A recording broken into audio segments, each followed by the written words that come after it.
Hi, I'm Taylor Blackwell, and I'm the next guest of On Screen and Beyond.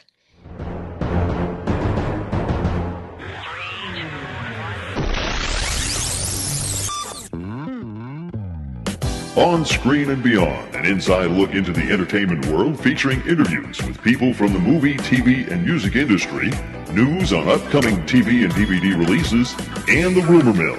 And now, here's the host of On Screen and Beyond, Brian Zemrak.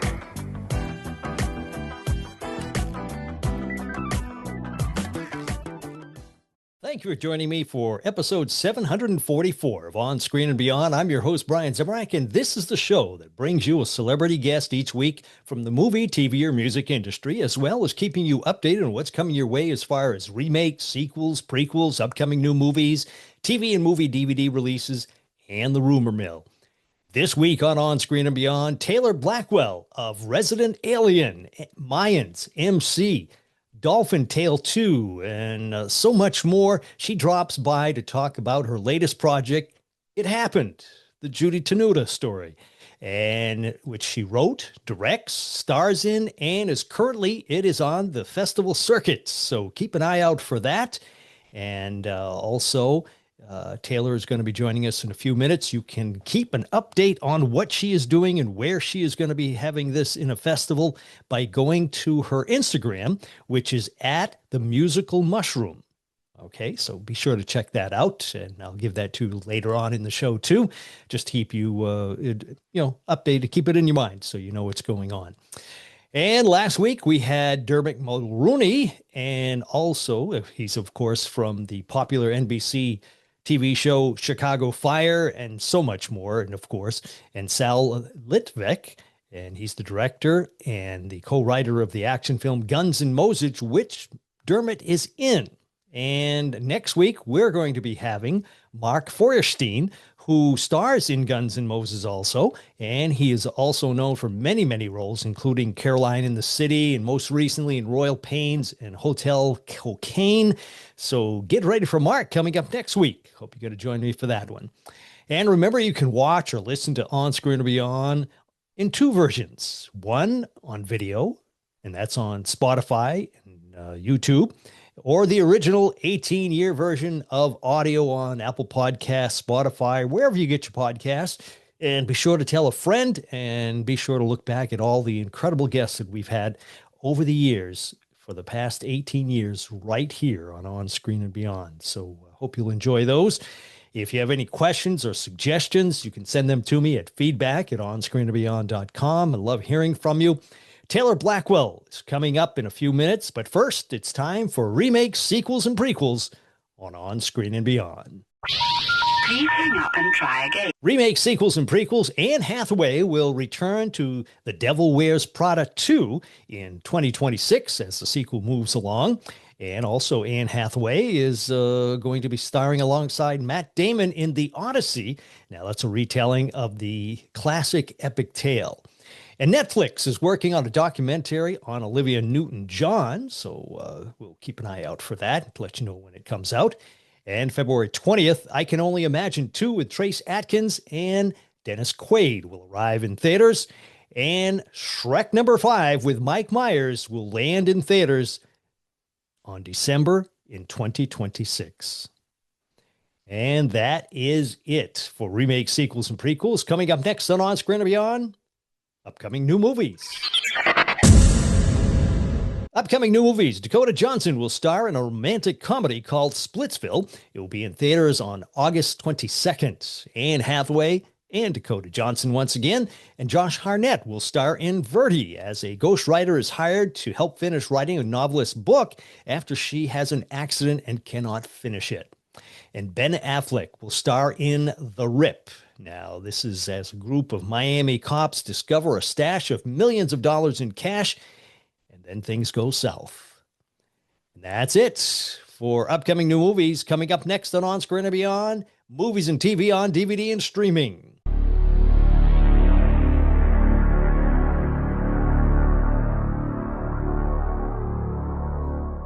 Movies and TV on DVD and streaming July 29th. Look for Thunderbolts to land on 4K and 4K Steelbook along with Blu-ray. Mission Impossible: The Final Reckoning goes Blu-ray and 4K on September 16th. And August 19th, 1993's Coneheads with Dan Aykroyd will be landing on 4K and Blu-ray release. And also on August 19th, 1996's Happy Gilmore gets a 4K release. And that's it for movies and TV on DVD and streaming. Coming up next on Screen and Beyond, it's TV and entertainment time. TV and entertainment time. Ransom Canyon has been renewed for a second season over at Netflix, and it looks like Johnny Knoxville will host Fear Factor: The Next Chapter over at Fox. And the former Teen Idol singer and TV star Bobby Sherman has passed away at the age of 81. And that's it for TV and entertainment time. Taylor Blackwell next, right here on Screen and Beyond.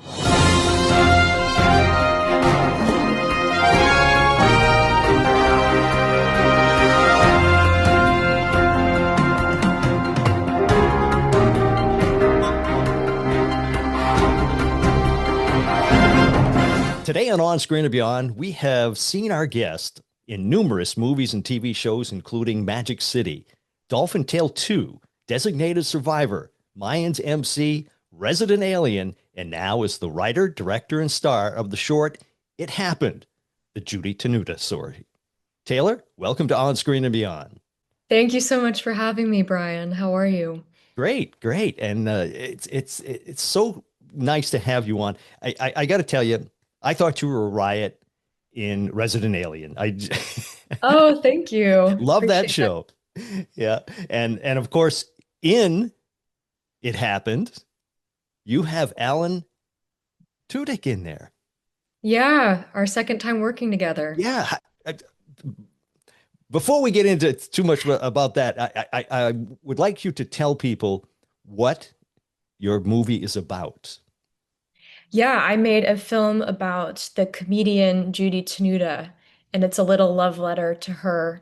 And Alan, who you mentioned, plays the Pope in the film, and Judy was always talking about in her sets that she was dating the Pope. And we actually recreated her song, the Pope song, as well.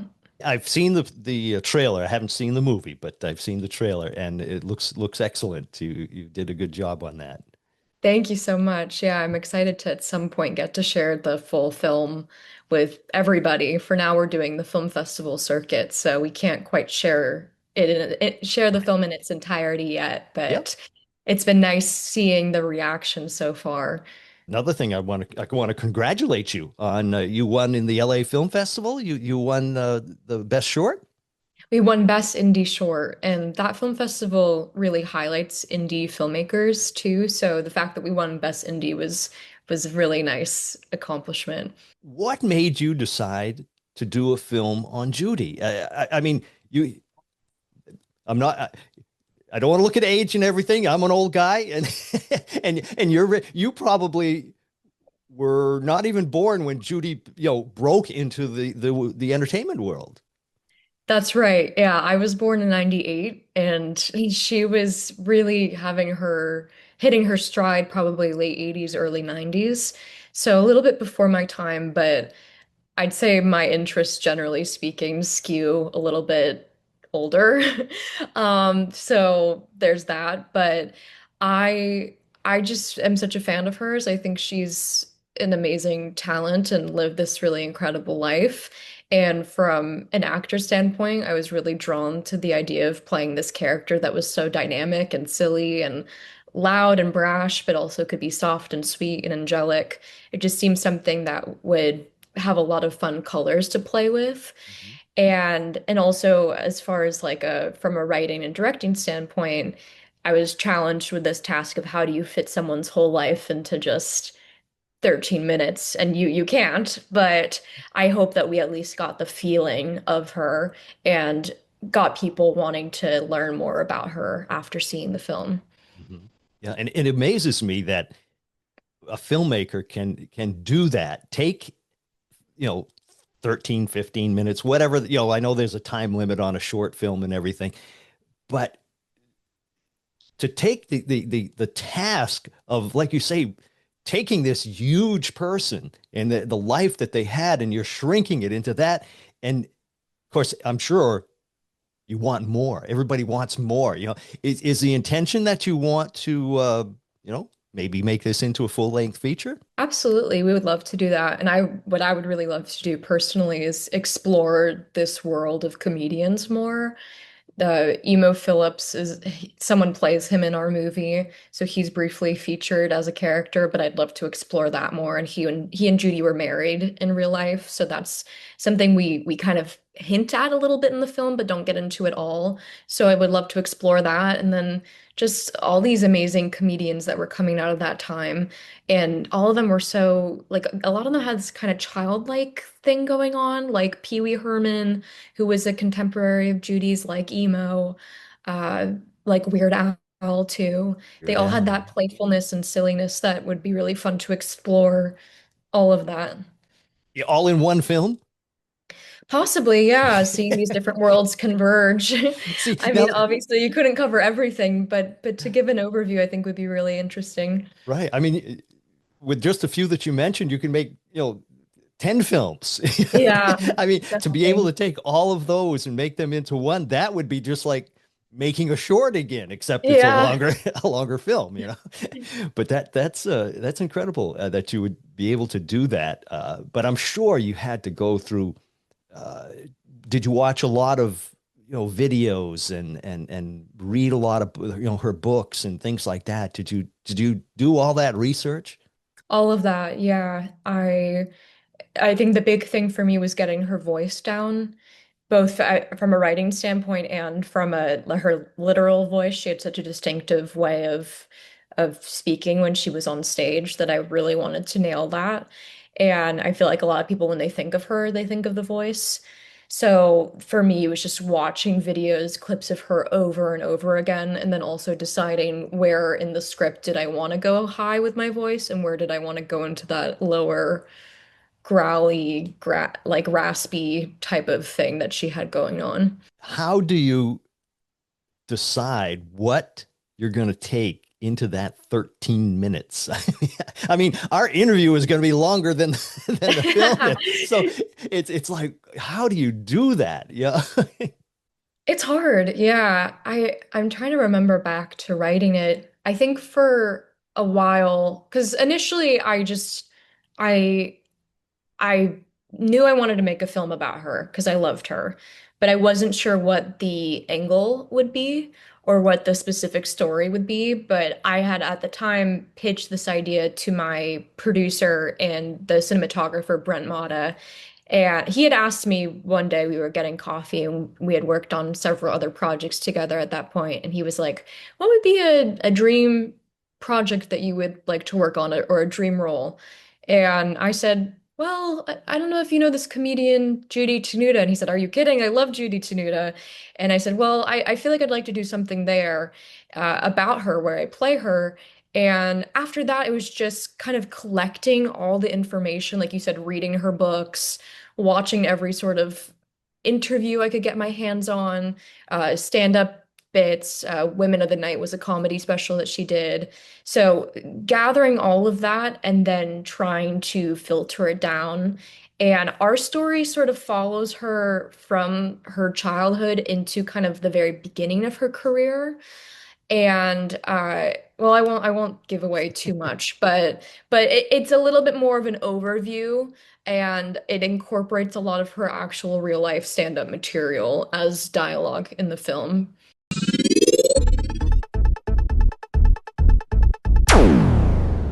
Hi, this is Dr. Demento, and you're listening to On Screen and Beyond. Taylor, give our audience and viewers, listeners, and everything that an idea of 13-minute film. How long did it take you to make totally writing, producing, and everything else to get that film made for the 13 minutes? We filmed over the course of 2 days, which was kind of crazy and ambitious, I will say. And it was only really done that way from a monetary standpoint. So we filmed, you'll see when you watch the movie, some of it is me actually performing as Judy doing a stand-up routine. So that was one day where we were in this theater in Los Angeles filming that. And that was less material that we had to film as far as page count goes, but we really wanted to get that portion right and allow ourselves a little bit more time to do that stuff because that's really the meat, right? Her performing. Hmm. And then the first day was a really chaotic day where we're filming with, oh my goodness, we have a pretty large cast because we filmed with people playing her family members. So I feel like we had probably 20 actors on set that day, which especially for a short film is really a lot. But yeah, so the filming was only 2 days. The writing and preparation was over the course of a few months. It wasn't that long of a process, honestly. I had this idea to make the film, and then many months went by where it was in the back of my head, and I was maybe jotting down ideas here and there, but I wasn't actively pursuing it. And then I had a friend who I sort of loosely pitched the idea to, and he was really encouraging, and that sort of lit a fire under me to go forward 100%. And from that point on, it was probably only a few months between that and like writing, finishing the film, and then actually getting to to film it. And then of Yeah. course there's editing and all that stuff too. So Right. it takes a while. I mean, I'm trying to even remember when we actually filmed this thing. It was probably November of 23 maybe at this point. Hmm. Yeah, Yeah. I think so. I Yeah. think that sounds right to me. Yeah. I think a lot of people don't realize, one, how long it takes to film, never mind a full-length feature, but even a short, with all the different processes you have to go through. It's just, they have no clue of what it takes. And then, of course, like you say, you did this in 23, how long it takes you to get it to the point where it's ready for people to view. It's just, Right. it's a long process. Yeah, and I think too, because it was really me and my producer Brent Mata kind of doing everything as far as the pre stuff goes. I mean, I was doing props and casting and all sorts of things in addition to the directing and acting.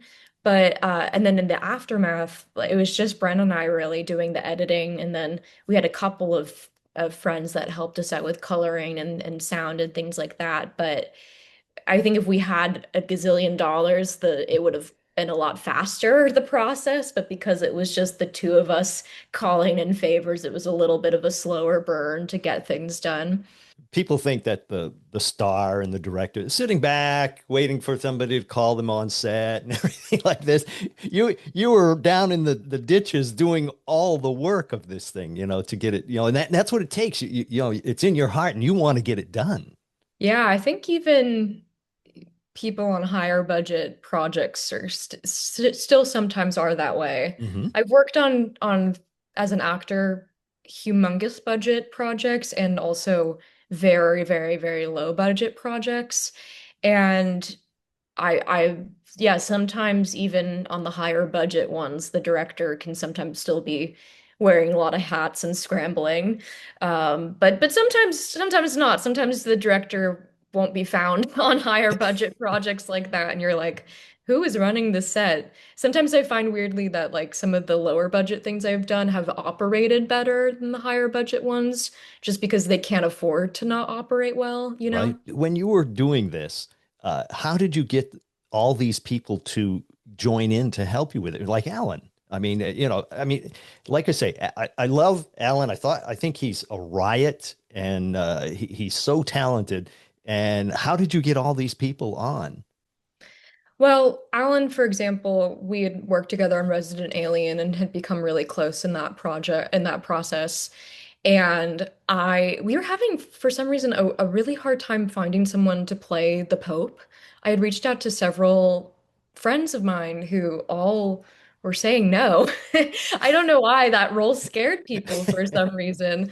But Alan was has been super supportive of me as a filmmaker and as an actor too, and knew that I was doing this project, and it suddenly occurred to me after getting all these no's, oh, Alan would be beyond amazing in this. And I asked him to do it and he agreed, which was really gracious of him to give his time. And a lot of the casting came from people that I had worked with previously. Suzanne Schmidt was someone who plays my mom in the film. I met her in an acting class not too long before making the movie. Alex Deser is also a fantastic actor. He's been in a gazillion things. You've definitely seen him. He's in our film as well, and he's someone that I had met also in an acting class years prior, but I it was another role I was trying to fill in the movie, and then I ran into him in the street because we used to be neighbors in Los Angeles, and I asked him if he'd do the movie, and he agreed. So there was some kismet, synchronistic run-ins. Similarly, like Bill Kottkamp, who plays Emo. I was trying so hard to find someone to play emo. I really wanted to get that look right. I knew I could just put a wig on someone because we wanted that bob haircut, but I wanted someone with a similar face. And I was really striking out, but then I ran into Bill and a callback for something, and it occurred to me, oh, he'd be great for this, and then that worked out too. Yeah. So yeah, lots of calling old friends. Yeah. It's nice to hear that actors help each other out. It's just I suppose in this business you have to because you're not getting the call every day to go work on, with Brad Pitt or something in in some or Tom Cruise in a blockbuster. It just doesn't happen. Yeah, no, I mean it's not always that way, but sometimes as far as like actors helping each other out, but I'm lucky that I have some great actor friends who were really willing to put their faith in me and volunteer their time to being a part of this. And then also that goes for our casting or for our crew as well. I had several friends who were production assistants or helping with set design or set decoration and things like that.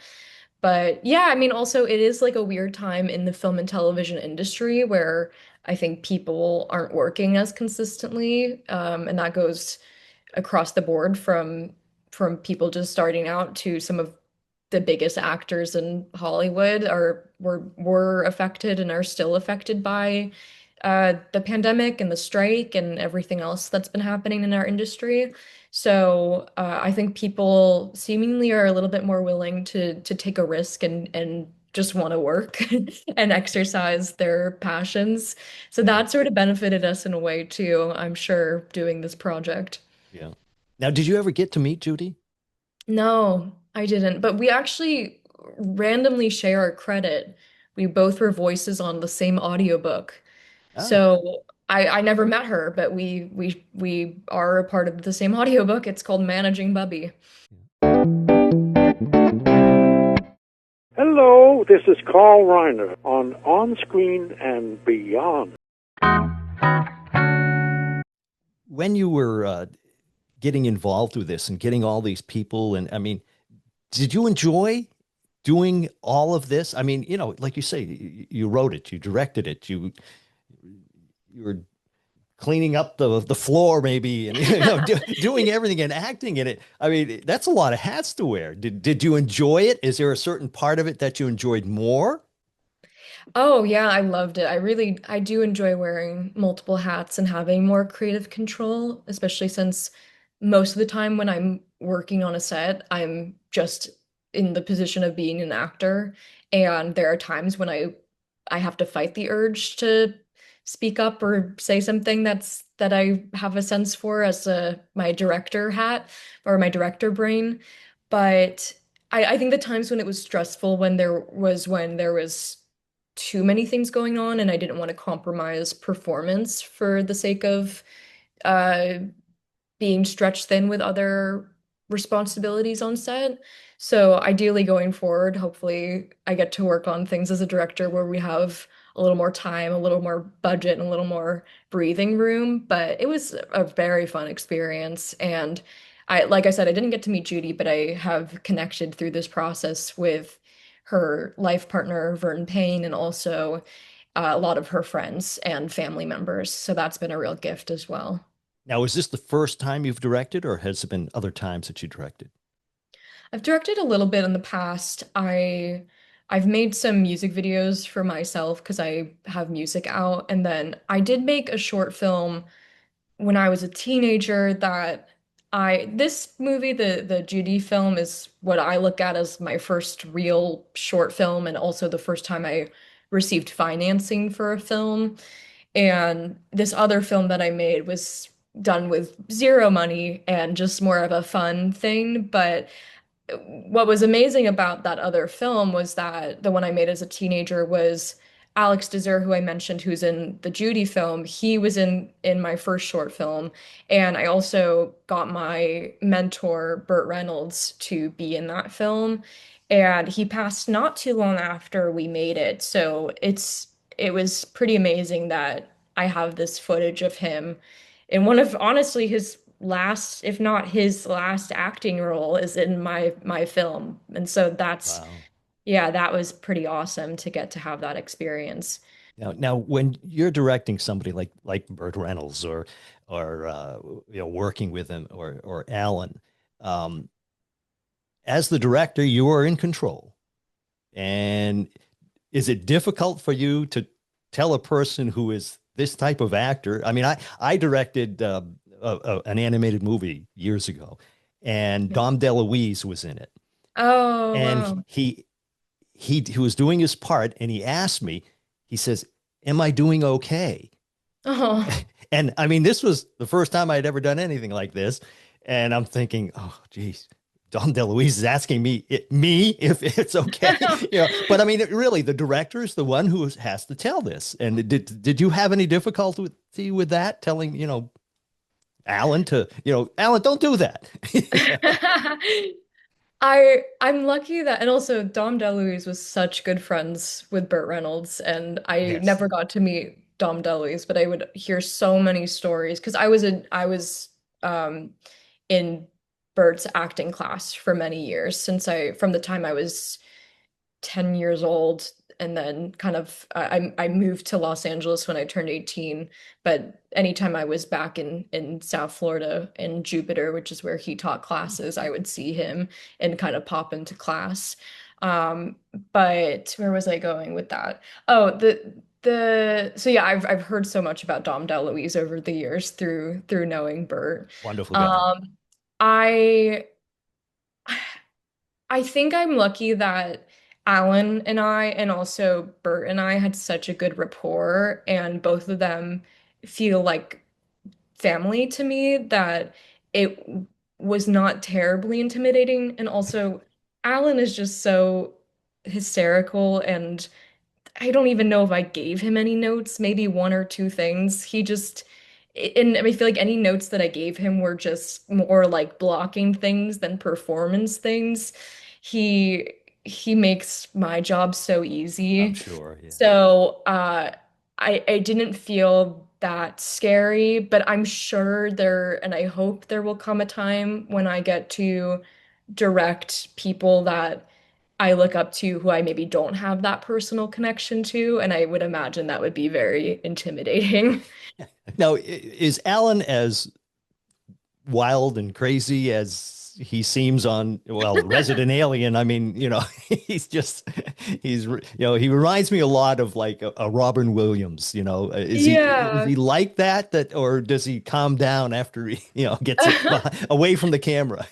No, I think he can be both. Like I think he has moments where I mean he's so smart and very very quick. So when we're filming together or even just spending time together, he does have that quick, fast, funny nature to him, but I also think he can be more I don't want to say shy because that's not true, but like a little bit more uh I don't know what the word is I'm looking for. He can have the quieter moments as well as the Mhm. moments where he's a little bit more on, I guess. Yeah. But he never feels like he's on. It feels very much innately a part of him. Yeah. Well, it surprises me that I've done over 700 interviews with actors, Oscar winners, and everything else. And a lot of them tell me that they are actually very shy, but you see them on screen and you would never, ever think that they were, an introvert, because they're so out there. But when they're actually shy, and for them to admit that, is amazing, because they have this persona that they are just, you know, so wild and crazy. Yeah, no, I think that's definitely true. And really shy was definitely not the right word for Alan because he's so not. But I Yeah. No, no, I I understand what you're saying though. Yeah. yeah, but I do come across that quite often. I feel that there are I don't think Judy wasn't like that, Judy Tenuta. I think I mean, I didn't know her personally, but from what I've gathered about her, it seems like she was also a little bit more extroverted and the onstage persona was just an exaggerated version of who she was in real life. But it does seem like there are many, many, many comedians and people who you would think are extroverted who are actually quite more internal. I guess they What have to about conserve that energy, right? Right? Yeah, let it explode when they need it. Yeah. Yeah. Now, what about you? When you have you always wanted to be an actress or a director or a writer? Are these things that you wanted to do when you were young? Obviously, you said you were taking classes at age 10. So, uh, is this something that you is always been in your blood? And what provoked it? When was the time when you said, "Ha, this is what I want to do"?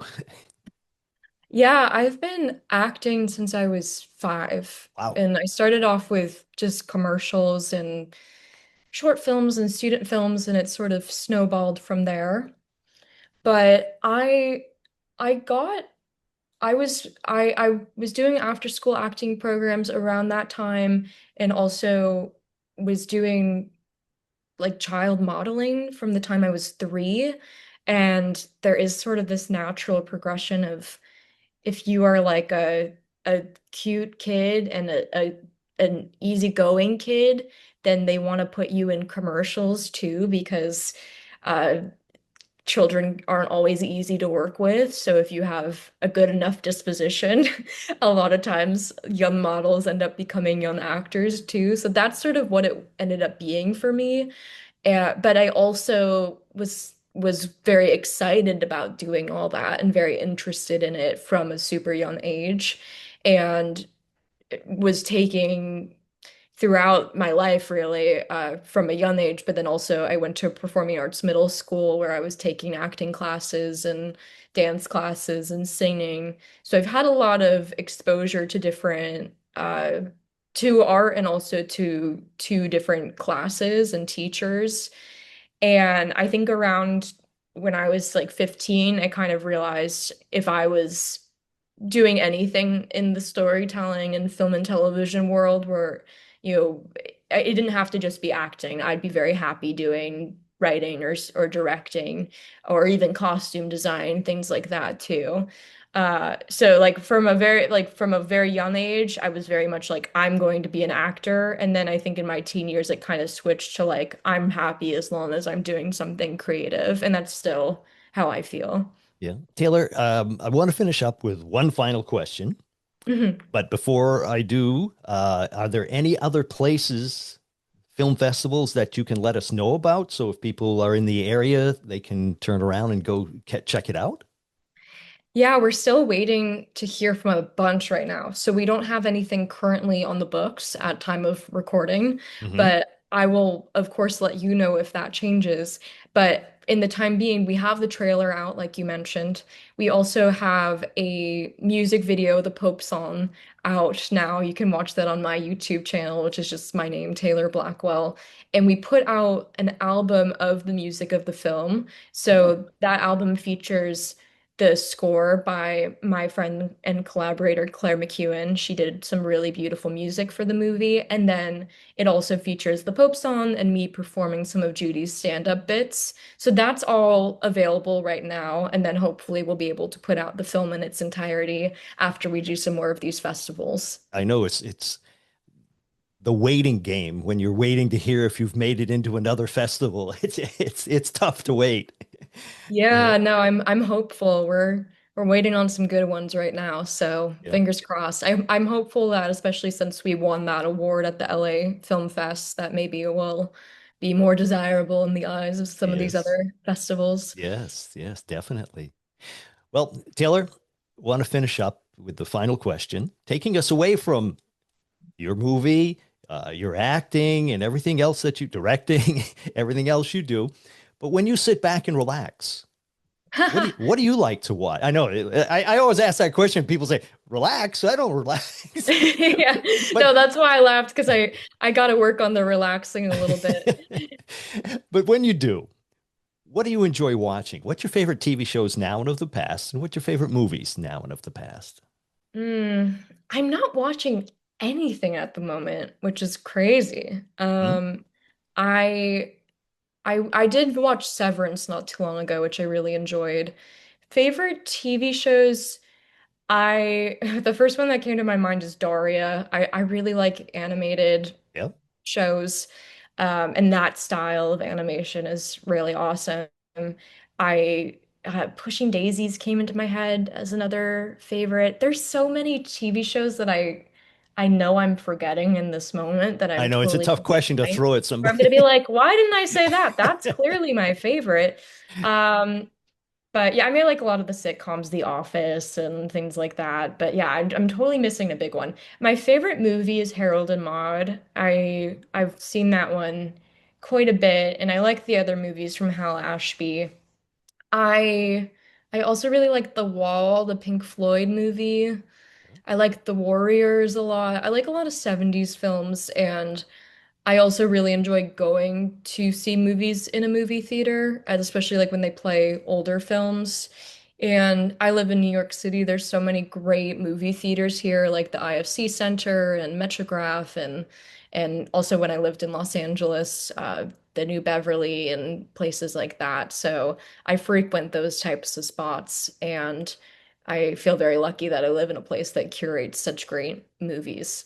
Well, Taylor, I thank you so much for taking the time to share with us. And I know we're going to hear a lot more of directing from you because I just I can see it. I can feel it that you've got a lot of things coming our way and acting too. And I thank you so much for taking the time to share with us. I appreciate it. Thank you so much for having me.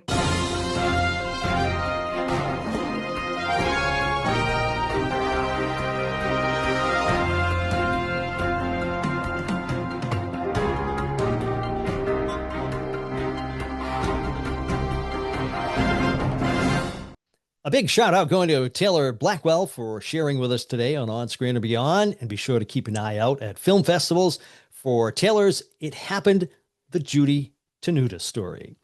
And Taylor nails Judy's style, I tell you, and her mannerisms in the film. She did a great job. You can follow Taylor for updates on where the film will be showing in festivals around the country. On Instagram, you can follow her at The Musical Mushroom.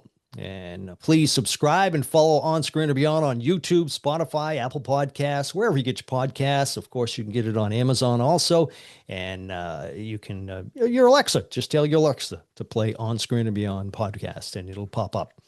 And you get the episodes as soon as I put them out if you subscribe, okay? It doesn't cost anything to subscribe. It's just you're going to get the podcast as soon as it comes out. And lately, we've, due to scheduling and everything, we've had to juggle things around. So we are off schedule from our regular Sunday releases. So be sure to, subscribe and you'll get it as soon as it comes out. Because we've been, what did we do? I don't know. We had a Wednesday or a Thursday release. We had a Monday release. So I don't know, but things are going to be a little hectic for a while. Then we're going to try to get back on regular schedule. But each week you'll get something. And that's it. That's a wrap for this episode of On Screen and Beyond. So until next time, when we once again take you on screen and beyond, I'm Brian Zemrak. Take care.